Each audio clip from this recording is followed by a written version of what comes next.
Rabbi Jeremy Scher, and this is the third of 3 videos on our weekly Torah portion, Toldot. Toldot is a story of sibling rivalry, as is much of the book of Genesis, and I've said in the previous videos that the theme of sibling rivalry throughout the book of Genesis symbolizes the inherent imbalance of creation from a mystical perspective. In order to have anything at all, some things have to be favored over others. And I say in my recent book, Growth Through Governance, if you want to accomplish anything at all, you have to choose what you want over what you do not want. And that's the way creation, that's the way creation works. Both, I say, the original creation by God and our own creative work in the world. And the imbalance of that, the favoring of one over another, is symbolized by the sibling rivalry in the book of Genesis. And I think the Torah imagines the hurt that is caused within the creative process. And it becomes our job here on earth to glue that back together. Our often sad, often wonderful, always broken Humpty Dumpty of a world needs to be glued back together, and needs us to glue it back together with the glue of love. And that's all very good. The problem that we face today is that we don't have a lot of time. You know, I'm not the first religious leader to say that we're living in something like the end times, and people have various reasons to say that. My reason to say it is that as of approximately the mid-20th century, and nuclear weapons are only one part of it, we now actually have the power to destroy that which God has made. And as a rabbi, there can be no greater blasphemy than the idea that it's acceptable to destroy what God has done. But we now have the power as human beings to actually do that. Whereas, 1,000 years ago, okay, you had a war, it wasn't good, but the sky and the land and the ocean were always going to be there, and that's not true today. We now know that we can perfectly well blow ourselves to smithereens. We can destroy this place, and so we don't have a lot of time to figure this out. I'm concerned that it's going to be sort of the work of those of us who are going to live through, a fair amount of the 21st century to get this right, or,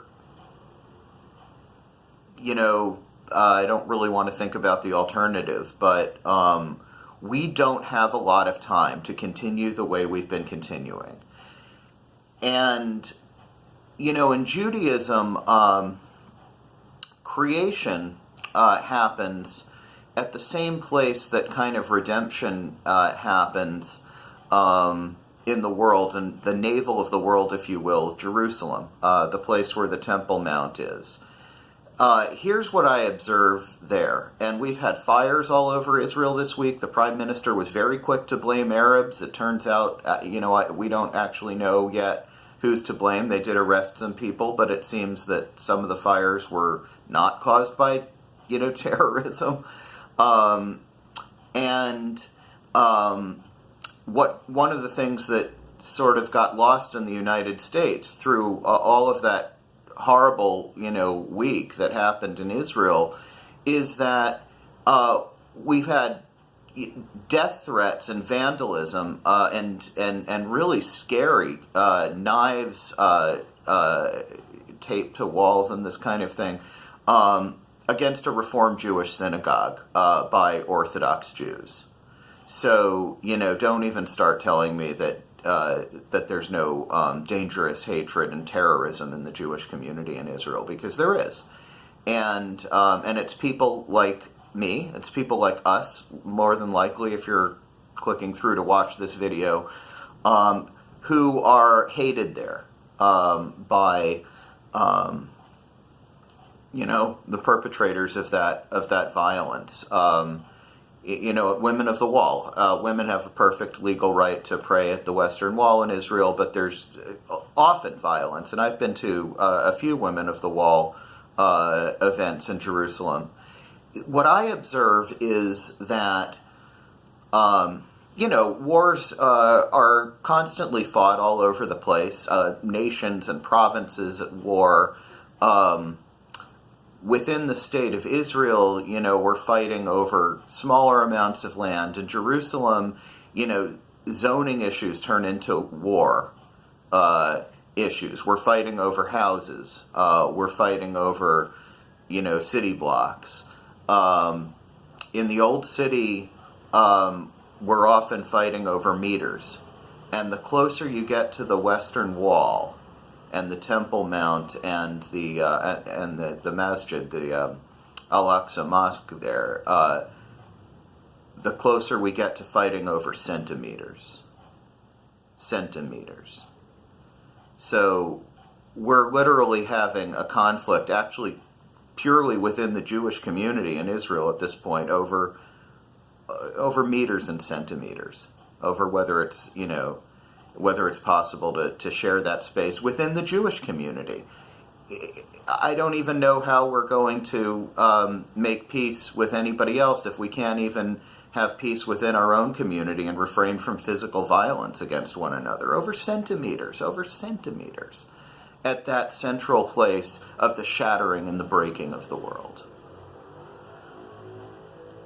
So there are other flashpoints.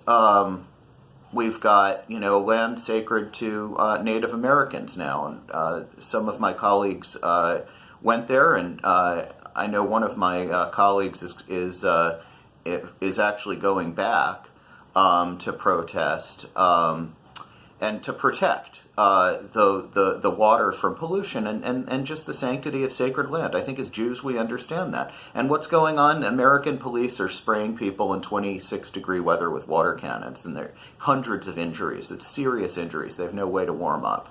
The outrages keep happening, and I'm afraid that we're going to be seeing more and more of that, unfortunately, as the new administration takes office in Washington, D.C. Outrage is the new normal. We don't have a lot of time. This is a volatile situation. And if we want to glue the world together with the glue of love, we're going to have to do more than say that. And we're going to have to do more than kind of sit and agree with each other about it. This is a year for action. And this century is a century to either get it right or like I said, not. So there's really a sense of urgency to our figuring out how to live in peace. I have a suggestion, and that suggestion is the idea of human rights. The idea that we respect the dignity and the sanctity of other people, even though we don't necessarily agree with them, and even though we don't like them. We don't have to like everybody, and that's too much to ask. I don't think that's normal. I think the Bible makes it clear that, the characters in Genesis don't like each other. It's nice to like people, but, sometimes you don't. But that we have to restrain our impulses to violence, if not through the rule of love, then through the love of rules. And we need both of those elements to keep our violent impulses in check. And it's really very simple. You don't take somebody else's place. If somebody is on a piece of land or whatever, you don't just bulldoze over them. They have rights. Rights are real. You can't just physically assault somebody because you don't like what they're saying with their mouth. You have to respond with your own words. And if you don't like somebody's ideas, you have to respond with more ideas. And it isn't acceptable to assault and steal and kill. I don't know what to tell you other than that I really hope that we as a human as a human race, start to get this right. I don't have a whole lot of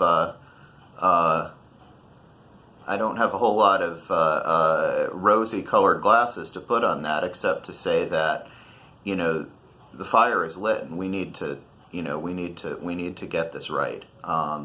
And I propose the idea of human rights as a diagnostic. If somebody doesn't agree with that, there's something really wrong. And as a tool to help us get this right. And I invite you to join in thinking about this. How in the world are we going to change the course of our history and start rebuilding this Humpty Dumpty of a world with the glue of love? It's easier said than done, and we need to focus more on doing than saying. So with that, we're going to head into Shabbat. Ha'emek is coming up December 2nd. Please do click through to the Facebook event if you're in the Bay Area and join us. And if not, I hope to see you another time in person or online. Thanks very much. There's a lot to think about this week.